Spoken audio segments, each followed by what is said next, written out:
Dixo presenta Factor Kaiser con Max Kaiser. Dixo is back. Una nueva manera de acercarse a la realidad y de buscar la verdad. Información trascendente. Factor de cambio. Factor Kaiser. Como todos los viernes, las 10 en 10. Sí, las 10 noticias más importantes de esta semana en solo 10 minutos. Para que de manera fácil y sencilla estés enterado de lo más importante, de lo que más impacto generó esta semana y que más impacto va a generar en las semanas y meses que vienen. Te pido que me ayudes a compartir esto por todos lados, que te suscribas aquí abajo para que tú y todos los que te rodean estén enterados de lo verdaderamente importante, para que hagamos una gran comunidad de personas que quieren ser factor de cambio, que quieren recuperar el control de este país, que se quieren meter en las grandes discusiones. Acompáñame a ver las 10 en 10. La 1. En solo 2 años expropian 15,000 hectáreas por el trenecito. Gracias a una nota de Animal Político nos enteramos de que la frase "no habrá expropiaciones" fue otra gigantesca mentira. En una reunión ante los empresarios de México, el 18 de mayo del 2018, el candidato López dijo: "No habrá arbitrariedades, actos autoritarios ni confiscación de bienes. No van a haber expropiaciones, vamos a actuar siempre de conformidad con la ley". Es una cita textual. En un video publicado en sus redes sociales el 27 de noviembre del 2018, 4 días antes de asumir la presidencia, volvió a decir: "Aclaro que en mi gobierno no habrá expropiaciones ni tratos arbitrarios. México será un país seguro". 4 años y medio de gobierno después, solo para poder cumplir con su capricho de construir un tren a través de las selvas del sureste, entre 2022 y 2023, el gobierno federal expropió 15,000 hectáreas para la construcción del Tren Maya por causa de utilidad pública. López prometió como presidente electo que no sería necesario expropiar. Es decir, otro más de sus engaños. La 2. El peor auditor superior de toda la historia. Es dato duro. Según una dura nota de Animal Político de esta semana, nos enteramos que David Colmenares dirige a la peor auditoría superior de la Federación de la historia. Durante la gestión de Colmenares al frente de la ASF, ha disminuido la realización de auditorías importantes. Entre 2019 y 2022, la ASF realizó el menor número de auditorías forenses en los últimos 10 años. Este tipo de auditorías son, en algunos casos, el preámbulo para una denuncia penal que la ASF debe interponer al encontrar evidencia de un presunto delito. En 5 años al frente de la ASF no ha surgido un solo caso importante derivado de auditorías de este órgano. No se ha desarticulado una sola red de corrupción, ni han recuperado alguna cantidad importante de recursos, ni de ejercicios de este gobierno, ni de ejercicios presupuestales anteriores.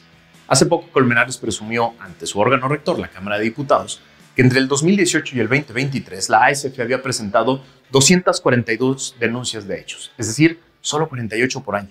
Pero lo peor es que casi todas son de actos previos al 2018.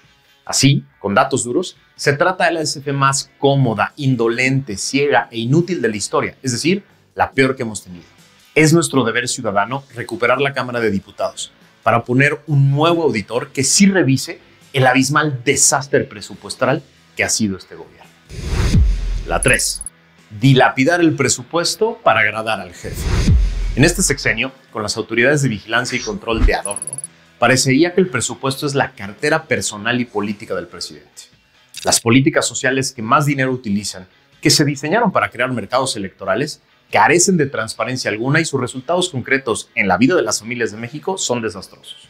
Por otro lado, los proyectos más importantes de infraestructura que se construyen en este gobierno están en la absoluta opacidad, han duplicado o hasta triplicado su costo y ya volaron todas las fechas de conclusión prometidas. Y aún así, podemos escuchar estupideces como: "Bueno, al triple del costo y varios años después, pero por lo menos las acabó". Dicen, por ejemplo, del Tren Maya o de Dos Bocas. Esto es absurdo. No solo porque se violaron todas las leyes de presupuesto, contrataciones públicas, fiscalización y responsabilidades, sino porque ese dinero extra, que ronda ya el $500 millones solo en esos 2 proyectos, es dinero que fue robado, extraído de la salud o de la educación o de la seguridad, porque el presupuesto no es infinito.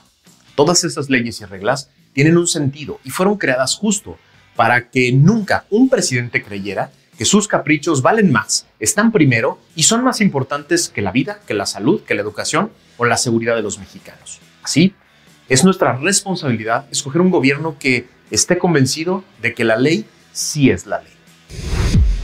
La 4. Me otorgan suspensión provisional en mi amparo contra la mañanera. En un hecho sin precedentes, el lunes de esta semana me enteré de que un juez de distrito en materia administrativa en la Ciudad de México me otorgó una suspensión provisional dentro del amparo que promoví contra la mañanera a efecto de que la directora de redes, la señorita Vilchis, y sus jefes, cito, se abstengan de difundir su imagen, realizar pronunciamientos discriminatorios, estigmatizantes, injustificados, ofensivos y excesivos en contra del quejoso, o sea yo, en su labor de comunicador, dado el impacto que la misma puede tener en detrimento de su persona y su integridad tanto física como mental por parte de terceros, y en caso de hacer mención sobre él, deberá apegarse a lo establecido por el artículo 6 del acuerdo por el que se establece la política de comunicación social del gobierno federal, que violan permanentemente. Este es un primer gran paso en la que seguro será una larga lucha por la libertad de expresión en contra de los abusos de este gobierno. No pretendemos callar a nadie. Nuestra intención es muy clara: que el Poder Judicial mexicano declare en una resolución formal que la mañanera viola derechos humanos porque pretende inhibir y estigmatizar y nos pone en riesgo. De una vez avisamos que seguiremos este camino del amparo, pero que estamos listos para acudir a las instancias internacionales para que estos abusos de autoridad sean conocidos y definidos como lo que son: intentos para callar a la crítica y coartar la libertad de expresión. La 5. Millones en espectaculares de corcholatas morenistas. ¿Quién paga? Gracias a una investigación periodística del Reforma, nos enteramos esta semana de que los precandidatos presidenciales de Morena están inundando con espectaculares decenas de ciudades y carreteras del país. También nos enteramos que uno de ellos lleva la delantera, Patán Augusto López. Sí, el señor que tiene 3 relojes que valen 2.7 millones de pesos, según logró documentar Latinos. Al parecer, Patán Augusto tenía mucho dinero bajo el colchón. 6 de cada 10 anuncios espectaculares de las corcholatas promueven a este tabasqueño, y conforme su dicho, el costo de su proselitismo ha salido de su bolsillo. Una muestra de los anuncios tomada en algunas avenidas principales de la Ciudad de México, Guadalajara y Monterrey arrojó 170 espectaculares de 4 precandidatos. Es decir, en solo algunas calles de solo 3 ciudades, 170 espectaculares. El recuento hecho por Grupo Reforma contabilizó 108 espectaculares del tabasqueño Patán Augusto, 34 del ex regenta, 24 de Chelo y 4 de Manuel Velasco. El gasto global de la muestra reportada, solo de la muestra, reportaría 15 millones de pesos, solo en espectaculares de 3 ciudades. ¿Quién paga? ¿A cambio de qué? La 6. El niño Bartlett es un afortunado junior millonario del Obrador. En una nota de esta semana del portal MX nos enteramos de que el IMSS y la CEMAR otorgaron contratos por un valor de 17 millones de pesos a la empresa Cyber Robotics Solutions, propiedad de León Bartlett Díaz, sí, el hijo del infame Bartlett, para servicios de mantenimiento a equipos de cirugía robótica en 2023. Estos contratos han sido celebrados pese a que la empresa había sido ya señalada por la Secretaría de la Función Pública en 2020 por haber vendido ventiladores a sobreprecio y integrar de manera tardía equipo médico. En lo que va de esta administración del gobierno de López Obrador, la empresa Cyber Robotics Solutions ha recibido un total de 330 millones de pesos por parte de distintos entes del gobierno, siendo sus principales compradores la Sedena, la CEMAR, el ISSSTE y el IMSS. 25 contratos que están disponibles en la plataforma de transparencia, donde diversas dependencias han hecho uso de los servicios de Cyber Robotics Solutions. Qué afortunados y buenos empresarios son los juniors del Obradorato, ¿no? Qué buenos salieron para los negocios. La 7. El tablero de la impunidad de Mexicanos contra la Corrupción. Esta semana la organización Mexicanos contra la Corrupción y la Impunidad presentó su tablero de la impunidad. Se trata de 18 casos que Mexicanos contra la Corrupción documentó que tuvieron lugar entre 2014 y 2022, en los cuales sus implicados, que son más de 200 implicados, no han recibido una sanción adecuada por las faltas que cometieron, aun si estas costaron vidas. Es decir, los casos que Mexicanos contra la Corrupción documentó del gobierno de Peña Nieto y del actual presidente López apenas avanzaron un promedio de 25% en su resolución judicial, pese a un monto acumulado de desvíos de 26,000 millones de pesos. Los 18 casos documentados son Segalmex, la Línea 12, los familiares de AMLO, Gertz y Alejandra Cuevas, Gertz y Lauslab, Gertz y Julio Scherer, corrupción en la CONADE de Ana Guevara, superdelegado Lomelí, Cooperativa Cruz Azul, los moches en el DIF, corrupción en el INDEP, estafa maestra, Odebrecht y Lozoya, agronitrogenados, Operación Zafiro, diezmos de Delfín en Texcoco, Pegasus y los desvíos en Cemex. Es decir, se trata solo de una muestra de las decenas de casos de corrupción que han surgido en este gobierno o que vienen de gobiernos anteriores y este gobierno ha dejado en la impunidad. Como hemos dicho varias veces en este programa, el resultado concreto y objetivo de esa promesa de combatir la corrupción es cero. Cero sentencias, cero funcionarios de alto nivel en la cárcel, cero redes desarticuladas, cero recursos recuperados, cero voluntad para investigar a sus familiares y cercanos. Así, la elección del 2024 es una elección de dos opciones muy claras: continuar con la impunidad o buscar justicia para todos aquellos que se trataron de aprovechar de México. Tú tienes la decisión. La 8. La tragedia del desabasto en medicamentos psiquiátricos. En una dura nota de Animal Político de esta semana, nos enteramos de que el desabasto de medicamentos psiquiátricos y opiáceos deja sin atender a cientos de pacientes y personas en rehabilitación. La decisión de la COFEPRIS de suspender las actividades de la fabricante Psicofarma sin tener un plan de contención ha provocado un desabasto de 4 meses en la producción de medicamentos para la atención de la salud mental y la rehabilitación de adicciones.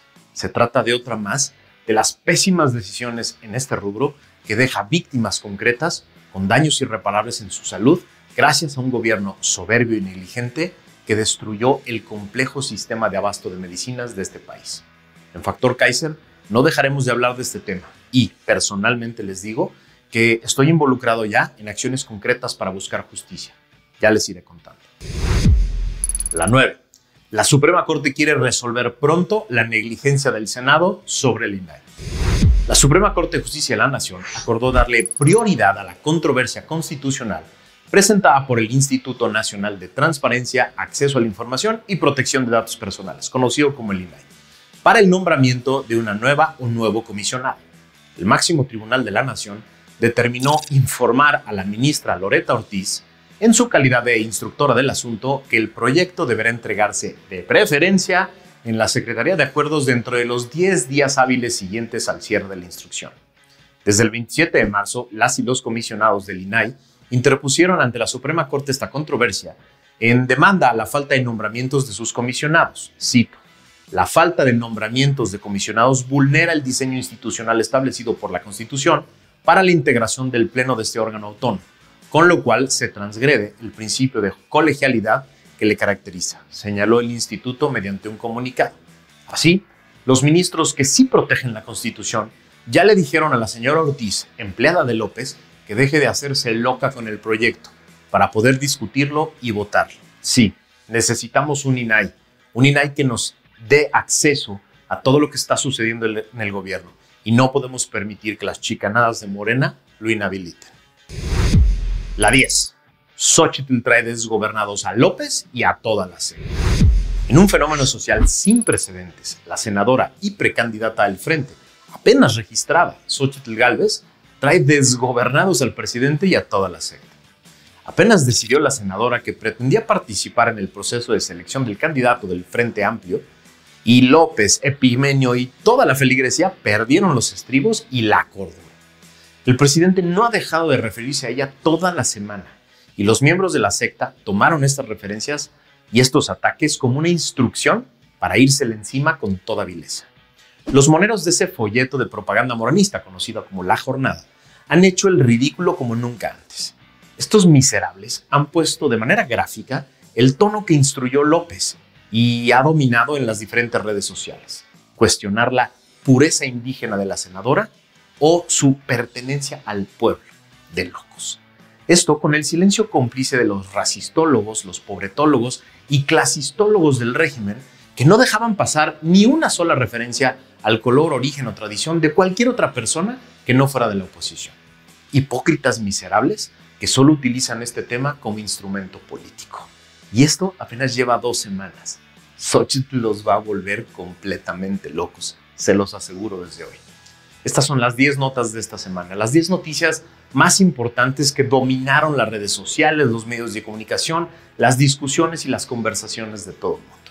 Te pido que me ayudes a compartirlas por todos lados, que te suscribas aquí abajo, que copies la liga y la mandes a todas tus redes y chats, porque esta comunidad de factores de cambio como tú crece y crece todos los días, y te aseguro que vamos a empezar a poner un tono diferente en las discusiones más importantes. Gracias por haberme acompañado esta semana. Nos vemos la que viene.